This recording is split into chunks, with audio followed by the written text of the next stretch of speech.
السلام عليكم ورحمة الله وبركاته. وعليكم السلام ورحمة الله وبركاته. جرتوا هذا الماء؟ جر شيء مال إني يوني سنو جتاج تكوني مي كمي نبرتي سودان ديسو. بربري وإساتا جرة. شيء. بربري كنا أرجع جبتان وإسات جرة. فابورا دين في يجو. أكس. حالي وان كان توجتان مي جل كبر هاجر أماتي نبرتي سودان ديسو. ركوم كا. برا بربريك أولاد بتاني. أوكي. أراجع جودا. ديما كنا. أرجع كو أدو أبتة. وشاشة كيسا بورتة. أتشبودا. نما بو. Gubat. Umum mali sini wari dubarto ta kun difama na godati. Wano. Difama. Wano wa kana ni dandisu. Anu dagat de ugamek. Baay'een oke dhuga. Dhuga baay'ee sindik si fadha ni dandisu. Amma wari dira waan kana to kala hundan da ubaitu.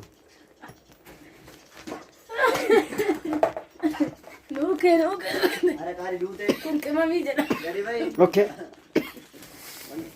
Ware ani kasda. Mal tu jabal ma mo kana. Kita tu meta ka na. Kun kemami. Resume ko ka. Okay hada mucha ittifafu dandisu. Amma kullan. Kemami da. Kemamin bakka biraa jira garuu itti hanqataan ta'ee fi kuni kororimaa gosa bilaa abusuuda adii fi gurraacha sirriitti mul'atu garuu abusuuda adii fi gurraacha gosa bilaa fa'a. Na mul'ata. Okay. Isa kana akkanatti ni oo'ista. Xixiqqooleen kunillee akkas jecha. Iyyee. Okay. Achi booda oo'isna qabee daakkama gaha. Amma kana xiqqooma oo'ista jechuudha baay'ee miti maaliif gogallee waan ta'eef jechuudha xiqqooma isi. Ergasii sooqiddallee addatti oo'istee deemtanii walitti naqamee daakkama jechuudha ergasii barbaree bareeda isaaf ta'a jechuudha. Ifaajee guddaa isin hin gaafatu wanni kun haadha mucaa. Nu gaafata garuu waan qulqullina qabu nyaachuu barbaanna ka. Wanni harkaan laffaanii hojjetan immoo dasnama jedha waan ta'eef. Inni gabaratti dhiyaatu kun qulqullina qabu jecha? Moo? Wanni harka keetiin gootu fi namni biraa si godhu tokko ka ijaan laalaa gootu fi kan namni biraa hojjetee sitti gurguru tokko kan nama hin beekne. Suni barri qophaadha isa ifaajee guddaa kana ifaajurra odoo isa qophaasan bitattanii mallaa keessan fayyadamtanii jechuu kooti. Lakki kunillee ifaajee hin qabu dasnu jedhaa hojjenna nu dubartiin hojii mana. Okay. Harka keenyan akkatti yoo qopheeffannu kun baay'ee dasnu jedha. Baay'ee namatti tolu dhugaa. Hojiin keessan nama boonsa itti fufaa akkanumatti baay'ee bareeda galatooma.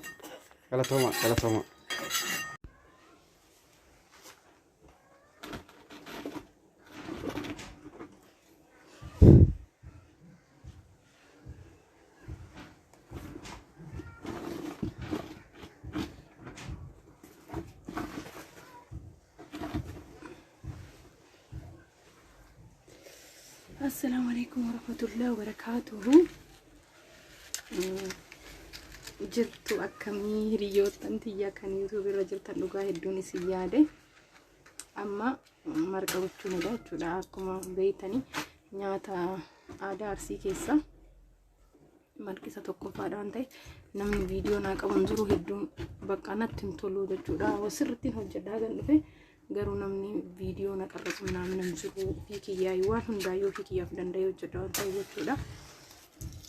Manallee sirreeffataa ture meeshaa waan baay'ee sababa kanaaf bade na dhukkubillee ture isiniin jedhe ijoolleen namni tokko maaf baddee atillee akkuma ijoollee ta'anii qorritee maal naan jettanii wallaahi akka yaadan sanii miti hedduu ulfaata wanni hunduu hedduu namatti jijjiiramaa sababa kanaaf malee waa biraa miti alhamdulillah.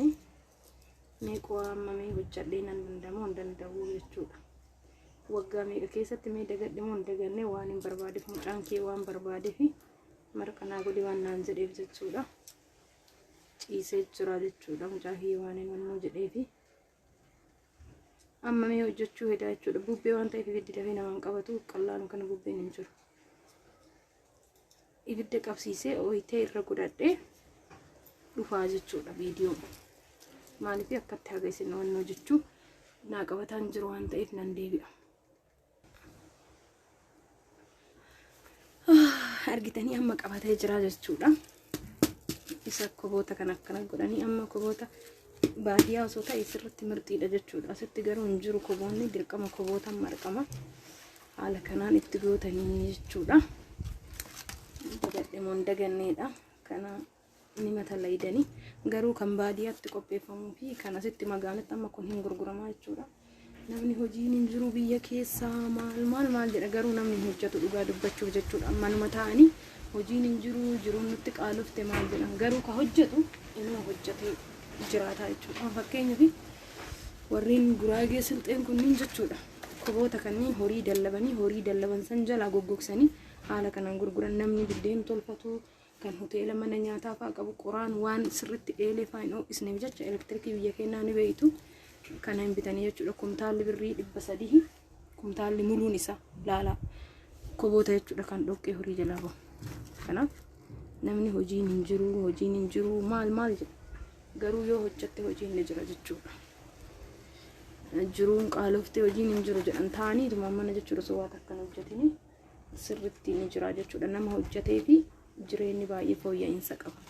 Garuu kan intarneetii marra sa'a 24 ta'ammoo akkasuma osuma inni taawwanni hunduu itti qaalaa jechuudha. Jireenyi waa hunduu itti jijjiira.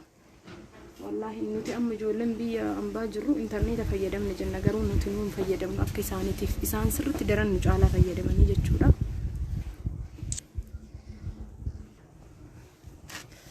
Kinoo amma akkatti qabatee jira. Okkoteen ishii tana dhiqee jechuudha. Fideen jira. Haadha kootunaa fide jechuudha. Amma irraan godhaa jechuudha. Silaa osoo wannoo ta'ee jechuudha akka baadiyyaa amma fakkeenyaaf nama ilmatu fa'aa akkas osoo jiraate bishaanitti xiqqoo bishaanii walitti dabalanii aannan itittuu kana fa'aa yoo beeytanii jechuudha. Isaan kan raasanii tiniin irraa hafu kanneen kadhadhaa irraa raasanii irraa hafu san wajjin marqanii jechuudha. Haati koo gizii akkasitti marqitu nan arga. Yeroo san marqi sirriitti mi'aa jechuudha. Yaani xaamii addaa isinii kenna. Amma kana irra godhee jira. Amma bishaan bichaa itti naquun na hafe. Bishaan isa kana jechuudha. Bishaan nutsuudha.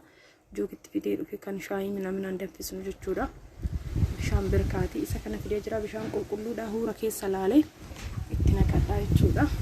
Garuu bubbeen hedduu takka bubbisaa kushiinan cufaan qabu waan ta'eef kan iddoo biddeen itti tolcha waan ta'eef jechuudha. Hedduu bubbisaa kinoo jookii kana isa gimmaashan itti naqe jechuudha. Akka kanatti nama 4 bichaadha mucaa koo wajjiinu meeqa marqee geessa isin argisiisa jechuudha. Ibiddillee hedduu nama waxalaan ibidda dagadhee jira.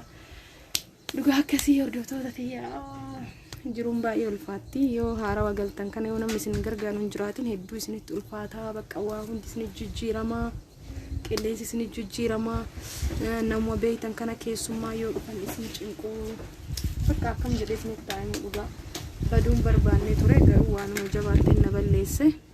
Inshaallah amma samoona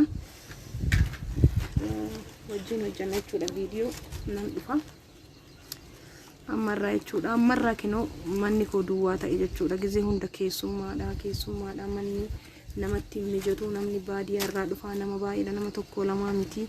Bakka heddummaan teettee haasofte viidiyoo waraabduyyuu hin jiru. Namni immoo akkasitti siin taradda'u akka biyyaan baasanii namni hundi kilaasii dhuunfaatiin bulu. Namni 3 namni 4 iddoo tokkotti bula. Yaani haasa'uu hin dandeettu. Yoo haasofte yookiin jinnii fa'aa qabee yookiin maraatte fa'aa siin jechuu danda'a waan ta'eef jechuudha. Akkasii bubbee argaa jirtanii waan godhaa jiru. Mee geessee marqee geessee waan hundaa geessee walitti deemna jechuudha. Kinoo ammallee dhufeera. Daakuu gingilfadhee dhufe jechuudha. Daakuun akka fedhii keessaniiti. Ani garuu qamadii hedduun jaaladhu. Garbuudha kuni kan fattagamee sirriitti qophaa'e jechuudha. Garbuu adii geessadheen jira. Gingilfadheera. Hedduu natti aara ijjina dhukkubde. Kinoo isa kana wakkoteen tiyyallee danfiteerti argitanii bishaan danfaara jechuudha. Soogidda bichaa itti godhe amma danfe bakka itti gochuu bichaa taafee jechuudha. Kinoo jechuudha. Maammasallee gadheeraa guddaadha garuu maammasaan akkanatti ilaalanii jechuudha. Bira bishaan madaallii siin galee akkasitti ilaalta. Bishaan akka ta'u akkanatti ilaalte yaani booda gisee itti gootu akka sin rakkifneef itti baay'ate jechuudha. Bismillah daakuu itti qicachuunidha. Malaallatta jechuudha. Akkanatti godhanii jechuudha. Warri arsii argitanii haala kanaan godhama jechuudha. Madaalli maaliin itti naqee amma kinu itti baay'isee ilaalan amma argitanii na jalaa baay'ate jechuudha bishaan. Nan dagadhe waggaa meeqa tilmaama isaan beeku jechuudha.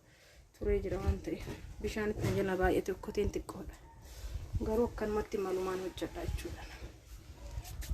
Garbullee waan ta'eef akka qamadii san nama dhibu nama harkaa bannoon jedhu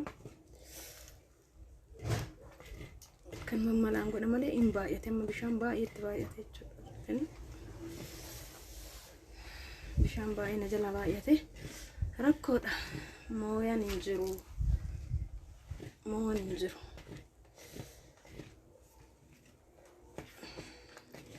Ibiddi baay'eedha.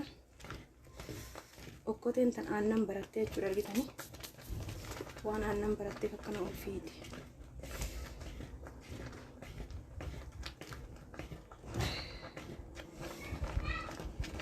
Akkanatti qoqqoisiifame.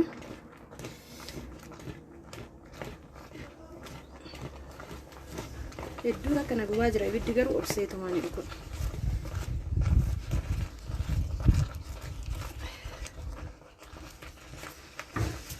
Bitanii haala kanaan jechuudha. Booda walitti deebina geessee jechuudha. Amma ibiddi baay'ee na gubaara geessee walitti kinoo amma geessee jira. Xiqqoomaa jechuudha. Amma haala kanaan eegalee jine dhadhaadha baay'isanii nyaatu na bira jira jechuudha. Akka beekumsumatti argisiisa.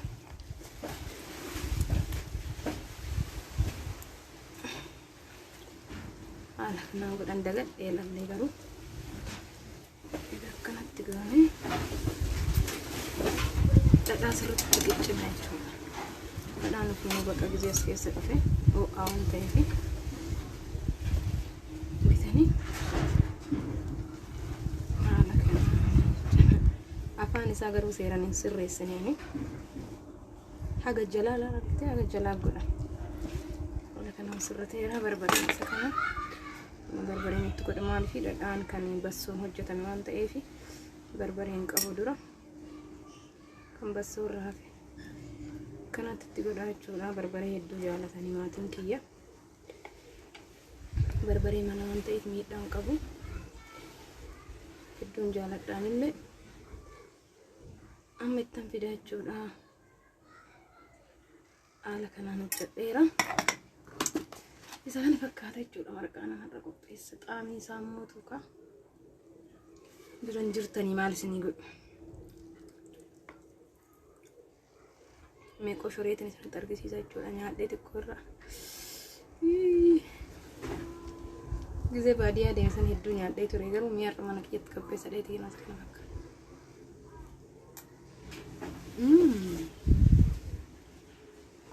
Dhugaa hin daganne dhugaa rabbi akkuma duraanis ittiin hojjedhe jechuudha.